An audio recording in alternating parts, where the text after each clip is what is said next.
เลยเดี๋ยวจริงแมนเทปอ่ะไปชื่ออะไรอยู่ชับพ่อเพิ่นว่าของอยู่ในนี่นะมันมีมูลค่าประมาณ50,000 กว่าบาทแล้วที่ต้องขันนี่นะเดี๋ยวโอ้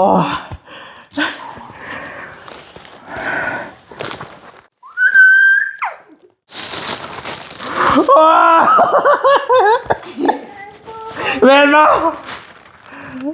ไอ้คนดีแมนมอลี่ที่ชับพ่อ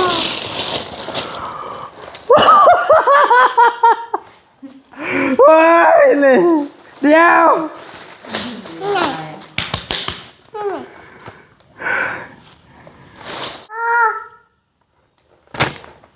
17 Pro Max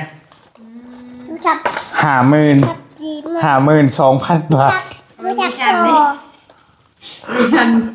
พูดแล้วก็เดี๋ยวแมนเทปอ่ะไปชื่ออะไรอยู่ชับพ่อโอ้เนี่ย1 2ชับโอ้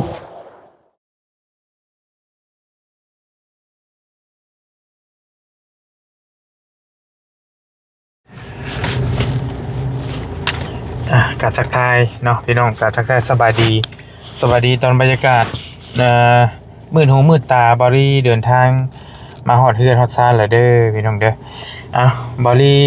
เดินทางมากับลุงเฮิม2 คนกำลังไปส่งลุงเฮิมแล้วก็กลับขึ้นมาเฮือนแบบนี้ก็ได้นะพี่น้องเนาะก็ถือว่าคลิปนี้เป็นคลิปที่บอรี่รอคอยรอเนาะพอดีทางบอรี่เองเนาะถือโอกาสกลับมาแต่เซโปนนี่กำลังมาหอดเฮือนตอนดึกดึกเติบพอสมควรมากับลุงเฮิมแล้วก็มืออื่นสิพากันลงไปลาวใต้พี่น้องเนาะลุงเฮิมกับสิไปกับเมียเพิ่นกับบอลี่กับแม่น้องยุลิแล้วก็กับลูกสาวบอลี่นี่แหละเนาะพี่น้องเนาะสิเดินทางกันไปเล่นไปเที่ยวทั้งพุ่นแหละแล้วก็จังค่อยว่ากันในใดก็ได้เนาะกับคลิปนี้เป็นคลิปที่บอดี้รอคอยเรื่องหยังคือมีทางผู้ใหญ่ใจดีหรือว่าเป็นเอื้อยเพิ่นฝากของมาให้บอดี้เนาะเพิ่นฝากของมาให้เป็นของที่มีมูลค่าพอสมควรและก็เป็นของสิ้นสำคัญเนาะเพิ่นว่าของที่เพิ่นฝากมาให้บอลลี่นั่นราคาประมาณ50,000 กว่าบาทใจบอลลี่แทบจะว่าป้าเฮ็ดยังบ่ถึกนะพี่น้องบัดนี้เครื่องมาฮอดเฮือนแล้วพอดีทางบอลลี่ให้แม่น้องยุลิเพิ่นออกไปเอาแต่ยังบ่ได้แกะหยังเลยบอลลี่สิมาถ่ายคลิปแล้วก็ถือโอกาสถ่ายคลิปให้พี่ให้น้องเบิ่งนำแล้วก็ถ่ายคลิปอันน่ะเป็นหลักฐานว่าเครื่องที่เพิ่นส่งมาให้มันบ่ได้ตกเหี่ยเสียหายมันบ่ได้เป็นหยังสินะเดี๋ยวมาเบิ่งนำกันนะพี่น้องเนาะว่าของสิ่งนั้นสิเป็นหยังบอลลี่บอกมาให้บอลลี่ใจเต้นว่าของมันค่อนข้างมีมูลค่าประมาณ50,000 กว่าบาทนี่แหละเดี๋ยวไปเบิ่งนำกันว่ามันสิคือหยังนะพี่น้องเนาะไปพี่น้องฝนตกได้พี่น้องฝนลิ้นป้อแถวว่าลิ้นแสดมาให้กระทึกนึกน้องเปิบมาเบิ่งก่อนลูกสาวนอนแล้วบ่ลูกสาวนี่จ้าเอพอกันนะยุ้ยสิหายเลยไปแล้วอยู่แท้น่ะแท้ลูกให้หยังน่ะสวัสดีอยู่แท้น่ะให้พ่อหยังน่ะให้แม่บ่เอาอยู่แท้บัดนี้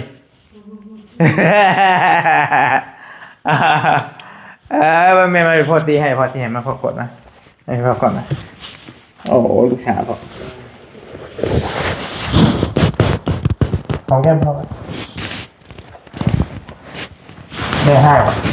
สวัสดีค่ะก่อน สวัสดีจ้ะสวัสดีค่ะไม่ให้ป่ะตีแม่แล้วเนาะเองดีของแม่กูจะให้แม่ยังไง มีให้บ่ ไม่พ่อที่น้ำพ่อ เฮ้ย พ่อที่น้ำบ่ ฮะ พ่อที่น้ำบ่ คอยดินน้ำบนตัวคำได้อยู่ ยินน้ำมีเท่น่ะ มันจะน้ำชวนน้ำเด้อเด้อ เกินน้ำได้ใช่เกินน้ำได้ใช่เกินน้ำได้ใช่ จิ้ม ไอติมไอติมพ่อให้รถผมกินไอติมบ่ พ่อไปเอาไหม เฮ้ย พ่อไปเอา ไปเอาไอติมบ่ไปกินไอติมบ่ พ่อดีพ่อดีไอ้จิ้ม ไปกินไอติมแหละอืม ไปนั่งพอก่อนไปนั่งพอก่อนไปหาพอก่อนหาดูแล้ว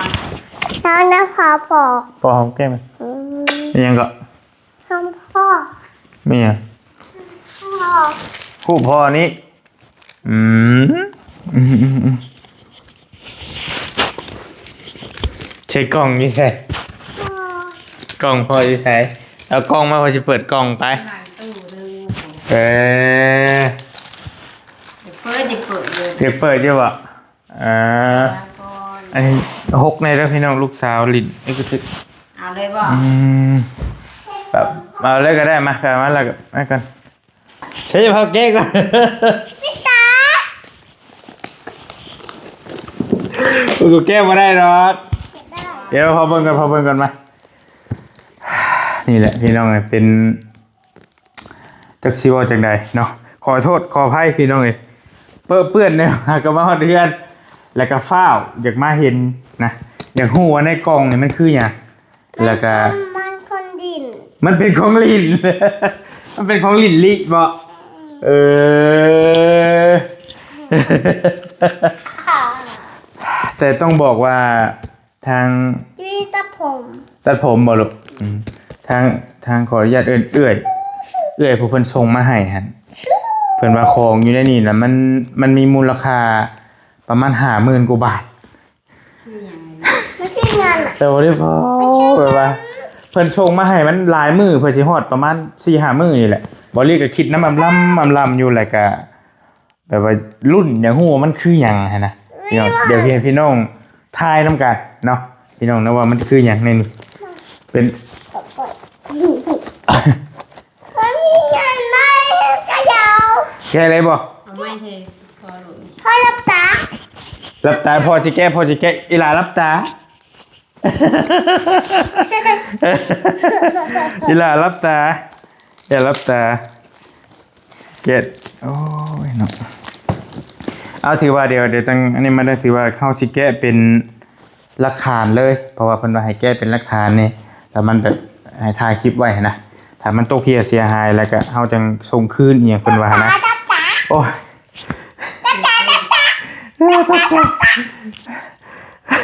ทำตัวมาถึกแล้วแก้ได้แน่ดิลิเออ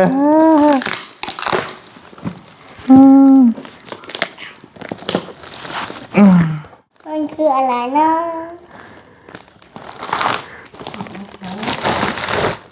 แล้วที่ตัวขันนี่นะ เดี๋ยว เดี๋ยว โอ้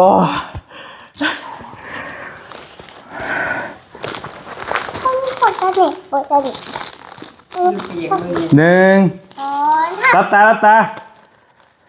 สอง ดำมันคือยูทับ คือตัวชับแกมันคือตัวชับ โอ้แกเต้นดิลิโทรศัพท์ ยูทับ โอ้เล่นมาไอ ไอ้พ่นดี แมนมอลี่ ไอ้พ่นนะลูก โอ้โอ้ มึงไม่หายลูก เดี๋ยวโอ้ยคนบ่ได้ฟันบอลี่เดี๋ยว ที่ยูทับพอ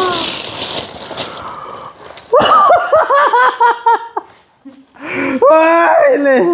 เดี๋ยว นี่ไงนี่ไง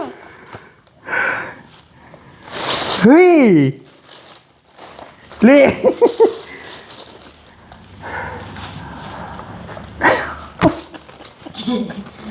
เดี๋ยวโอ้เดี๋ยวมันเนี่ย มันเมนบอกแกมึงดู พ่อ 17 Pro Max ดูจับ 52,000 บาท ดูจับพ่อ ดิฉันพูดตามก็ เดี๋ยวมึงพอแก้มึงเครื่องกัน ก็ดิฉัน โอ้เดี๋ยว มันดูจับนี่ เคสมันอันนี้ลูกโอ้แต่เกิดมา ว้าว เฮ้ย มัน ลี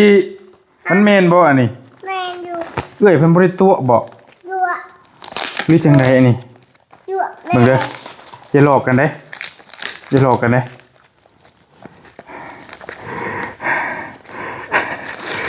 สีขาว ที่เขาเพิ่มค่ะ มันเป็นสีนี้เลยแม่นบ่ มันเป็นสีนี่เงินปะ อาจจะเป็นสีนี่แล้ว เงินปะ แกเบิ้งข้างในสีส้มอ่ะ ไม่สีสุ่ม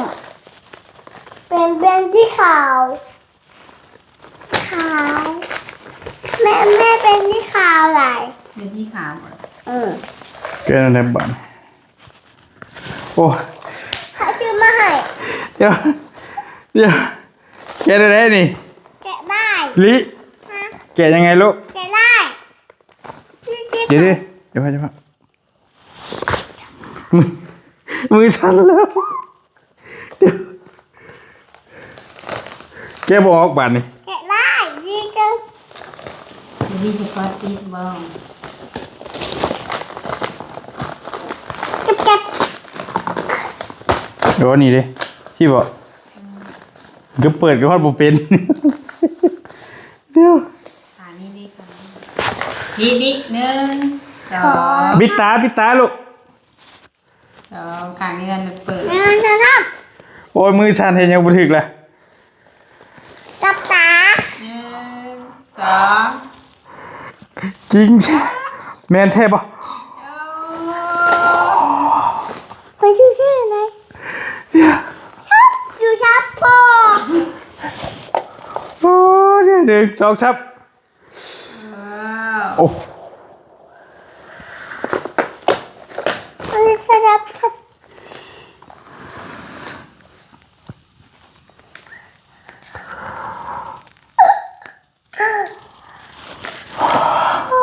ดูชับ เดี๋ยวค่อยๆโอ้ยจะมาเตะโอ้ยคือมันเป็นไม่เพิ่นยังบ่ได้แกะหยังเลยนะพี่น้องเนาะ แต่เป็นดูชับแต่เป็นดูชับใหม่เลย นี่ชอบใหม่บุรุษ แล้วก็เป็นสีที่สดใสก็บอกเลยว่า เป็นอย่างที่แบบคือบอลลี่หันพี่น้องสังเกตเบิ่งนี่แม้แต่เสื้อในตู้ส่วนลายหันบอลลี่เป็นมักสีขาวอยู่แล้วนะนี่ถือว่าทางเอื้อยเพิ่นกับถือว่าเลือกมาให้ได้แบบได้เป๊ะเลยนะพี่น้องนี่โทรศัพท์บอลลี่ไล่อยู่ถ่ายอยู่ตอนนี้ก็เป็นสีขาวนะนี่เสื้อนี่ก็สีขาวบอลลี่มัก สีขาวไม่เป็นสีขาวเลย โอ้เดี๋ยวครับเปิดเครื่องเบิ่ง นี่เป็นแชมพูเลย โดยเฮาสิมาลิ้นเบิ่งจังหน่อยพี่น้องอีเนาะได้ก็ถือว่าได้แล้วมาคัดพอดีบริคัดหน่อยนึงลูกสาวเพิ่นเข้านอนแล้วกินลูกสาวเพิ่นก็อยากฮู้อยากเห็น ตามภาษาเพิ่นแล้วเพิ่นก็อยากเบิ่งน้ำพอดีใจนำว่าซั่นแล้วพี่น้องเนาะก็พี่น้องเป็นของขวัญชิ้นโบแดงเลยก็ว่าได้เป็นของขวัญชิ้นแรกที่บอลี่ได้รับพี่น้องเนาะก็โอ้ถือค่อยใส่อันนี้ลองใส่เคสลงเบิ่งแห่งย่านอยู่แต่ว่าเฮาบ่คุ้นชินกับการใส่เพิ่นปานใดพี่น้องเนาะ แต่ว่าก็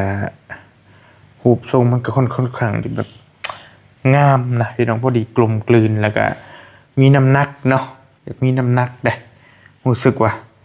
แต่ว่าแบตนี่ก็ตามบอลี่เบิ่งเขาเจ้ารีวิวแหละรู้สึกว่ามันก็ทนนะเขาเจ้าว่ามันทนขึ้นหลาย iPhone ตัวใหม่พี่น้องเนาะแต่ก่อนเฮาอาจจะเคยเห็นว่ามันแบตมันเบิดไวแล้วก็มันร้อนไวอันนี้ตัวใหม่นี่บอลี่เห็นเขาเจ้ารีวิวว่ามันร้อนไวก็จริงแต่ว่ามันก็เย็นไวอยู่เด้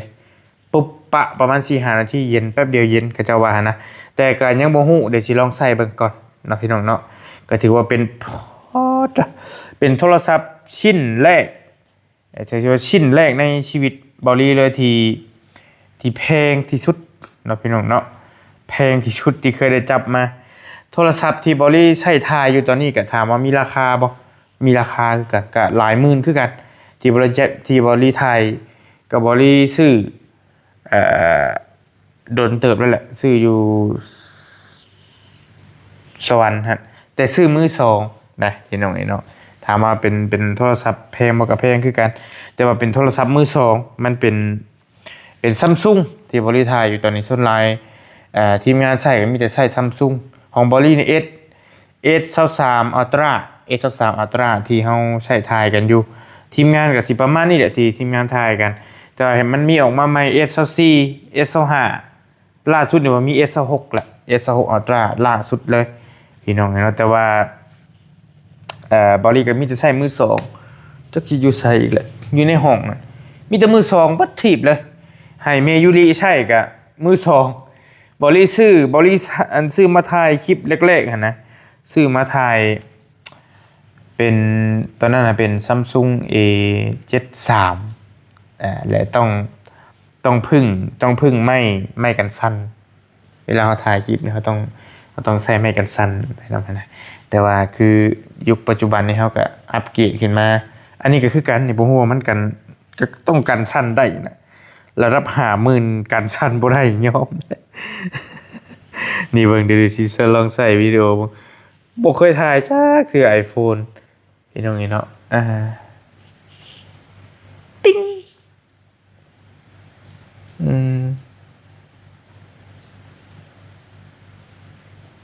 เขาต้องแล่นเบิ่งน่ะเขาต้องแล่นเบิ่งว่าเพิ่นสิโอเคส่ำใดและกลับกล้องหน้าบ่ได้บ่นี่ได้บ่นี่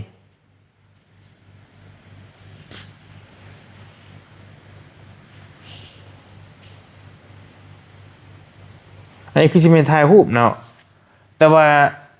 เพิ่นกลับกล้องหน้าระหว่างเฮาถ่ายอันนี้บ่ได้ติเนาะแต่ว่าเบรกได้อยู่เบรกได้แต่คุณหมายว่ากลับมาเป็นกล้องหน้านะแสดงว่ายังบ่ได้เดี๋ยวเบิ่ง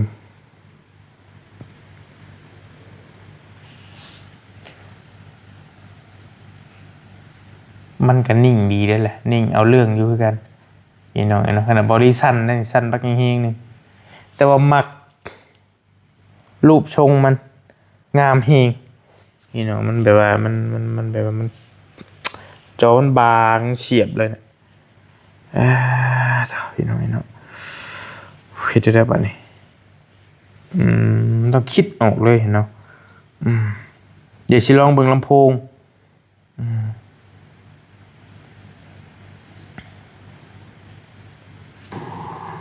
สวัสดีครับไม่ครับมองยุ่งมองนี่บ่ได้ข่าวว่าไปเรื่อยๆก็สิฮอดมันจะมีนี่ละลำโพงนี่แบบว่าได้ยินเขาเจ้ารีวิวแบบว่าถือว่าโน่หนึ่งเลยนะลำโพงได้ยินว่านะขอบคุณครับครับผม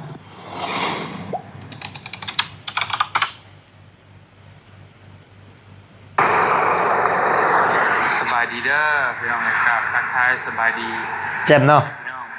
ทุกคนพี่น้องเนาะ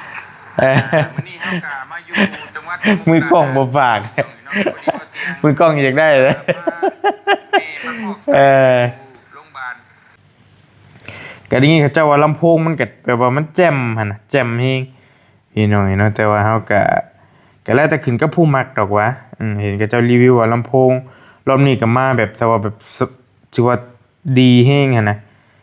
แล้วก็เฮาทัชนี่เฮาทัชแบบว่าลื่นไหลนี่เห็นบ่ตึ๊ดๆๆๆเนี่ยเห็นบ่บ่มีค้างเลยเด้แต่ว่าอันนี้บ่ได้ใช้เน็ตเชื่อมจากมือถือบ่ได้ยังบ่ทันได้ใช้ซิมเพราะว่ายังบ่ทันได้เฮ็ดหยังยังบ่ทันติดฮอดฟิล์มซ้ำฟิล์มยังอยู่นี่ใช่อยู่นี่ฟิล์มเพิ่นก็ซื้อให้หรือว่าเพิ่นแถมบ่หรือจังใดนี่เนาะเดี๋ยวสิไปติดฟิล์มอื่นอีกต้องค่อยๆดิ้นอยู่นี่การลื่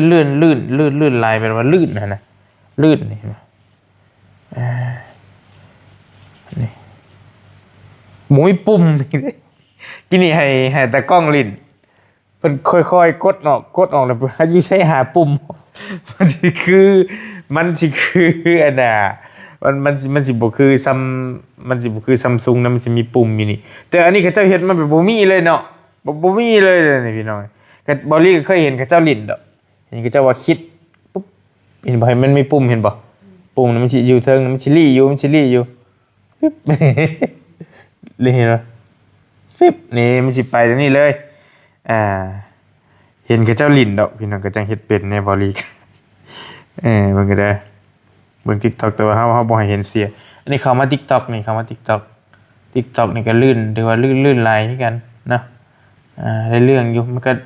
แต่มันก็แล้วแต่เน็ตดอกว่าบางทีเน็ตช้ามันก็บ่ได้คือกันนี่เห็นบ่พี่น้องเน็ตมันเป็นน้ำเน็ตเฮาอีกบางทีฮะก็อยากข้างๆนะเบิ่ง TikTok บอลลี่กันบอลลี่ก็ส่วนหลายบ่ได้ค่อยลง TikTok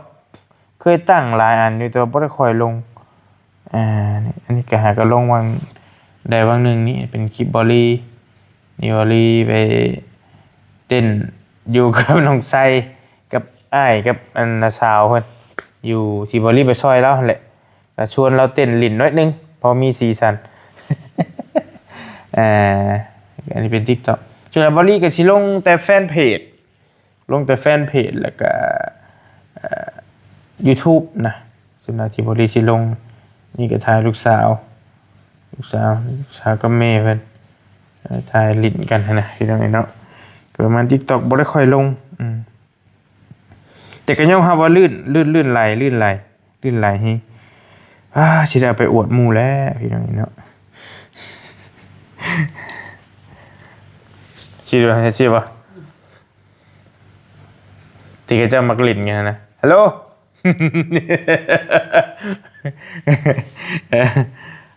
สีแบบว่าสีก็สีงาม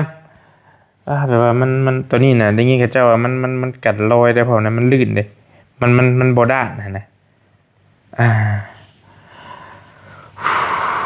พี่น้อยเนาะ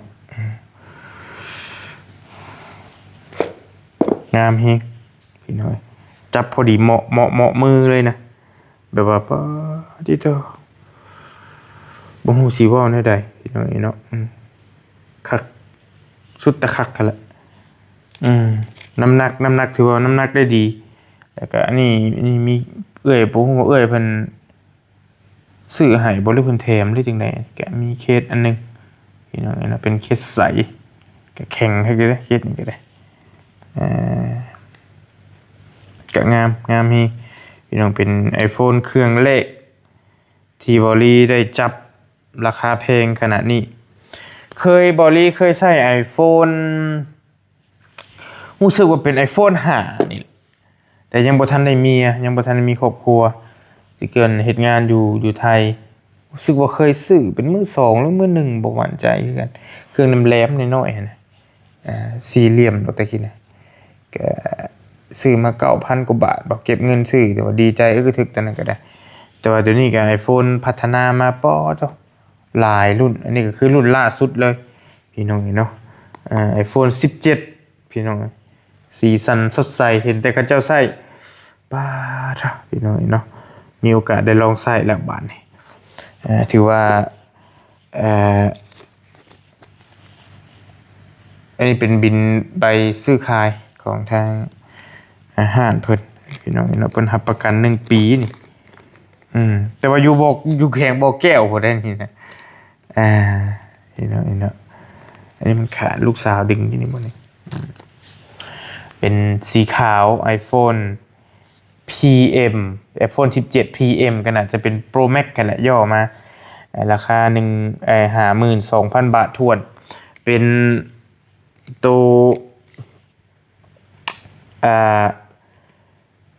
256ความจำนะ256กิก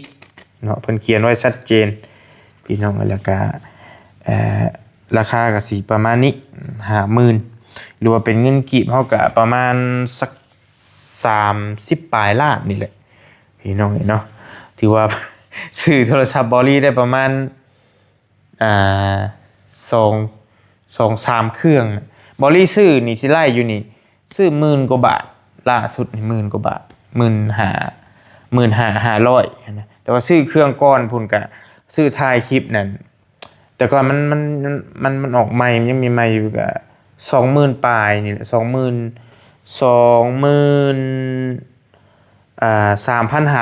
นั่นก็ถือว่าแพงสุดละโทรศัพท์ที่เคยใช้เฮาซื้อมาถ่ายคลิปนะแล้ววันนี้แหละมาได้ตัวนี้เป็นเป้าเฮงเป็นว่าสุดสีพี่น้องเนาะถือว่าคักสุดแต่คักแต่ต้องลองเดี๋ยวลองลิ้นโดนเบิ่งแหละเพราะว่าเฮานึ่งมานี่เรื่องคักเนี่ยมันคักอยู่แล้วแต่ว่าบริยังบ่ค่อยฮู้ระบบเพิ่นปานใดมันคนละระบบเด้มันคนละระบบกับอันAndroid นะตอนนี้เป็นกล้องหน้าเพิ่น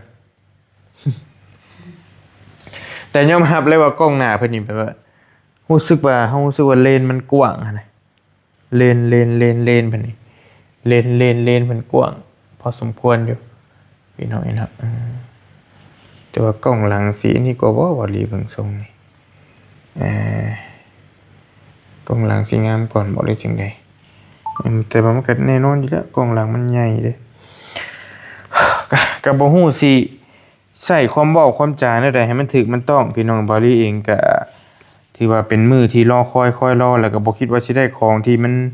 มีมูลค่าประมาณนี้ขนาดนี้หั่นนะก็ยอมรับเลยว่าเอ้ยเพิ่นใจดีแฮงเพิ่นก็อายุรุ่นราวคราวเดียวกับบาลีนะไล่เลี่ยกันเพิ่นแต่ว่าเพิ่นเองก็เป็นคนที่จิตใจแบบเป็นคันเฮาสิเว้าก็จะสปอร์ตน่ะเป็นคนสปอร์ตแบบว่าคนง่ายๆนะคนสปอร์ตคน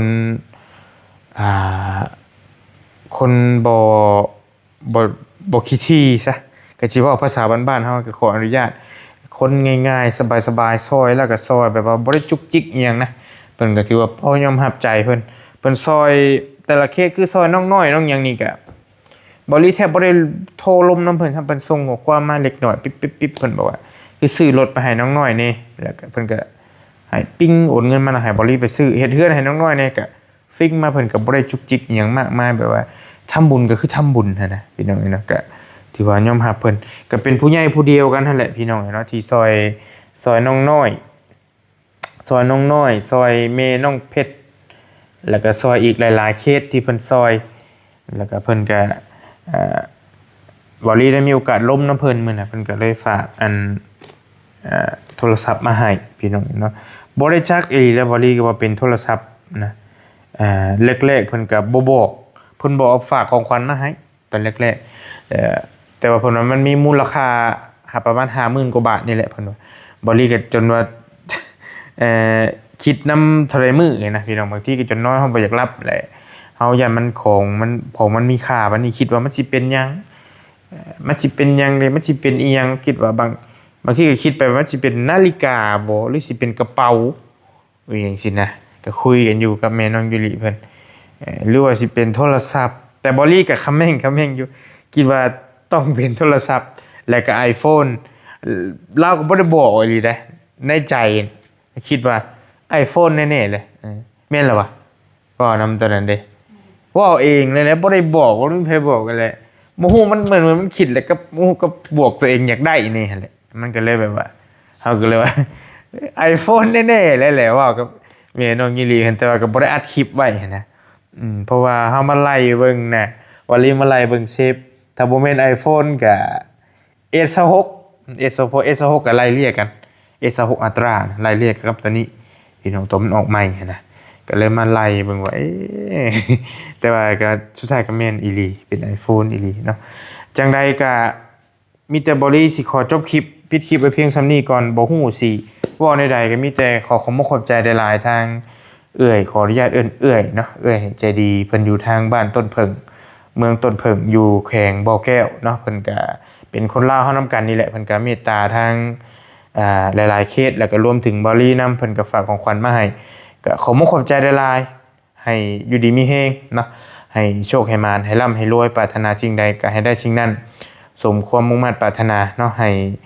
ร่ำรวยๆเฮงๆปังๆเนาะเจ้าให้บริมาซำนี้ก็ให้เงินหรือว่าทรัพย์สินเงินทองกลับคืนไปหาเจ้า100เท่าพันเท่าให้เจ้าสุขภาพเข้มแข็งอย่าเจ็บอย่าจนเดินทางไปทางใดมาทางใดก็ให้แคล้วคลาดตลอดปลอดภัยเด้อเนาะทางเอื้อยเนาะสาธุให้อยู่เย็นเป็นสุขกายสุขใจให้เบิ่งแย่งคนทุกข์คนยากต่อไปเด้อขอบใจหลายๆเนาะ